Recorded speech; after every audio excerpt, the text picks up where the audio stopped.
ክብርት ባለቤቴ እንኳን ደስ ያለሽ።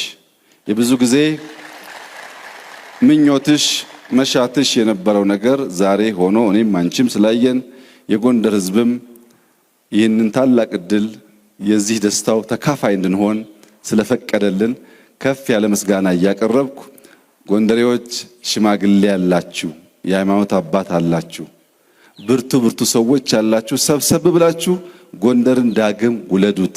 ጎንደር አሁን ካልተሰራ ይረፍዳል። ከረፈደ የዘገየ ደግሞ ከቀደሙት ለመተካከል ጊዜም ጉልበትም ይጠይቃል። እንዳይረፍድብን ተባብረን እንስራ። በእኛ በኩል ዛሬ ያየነውን ስራ እንደ ታላቅ ጅማሮ እንደ ድንቅ ስራ አይተናል።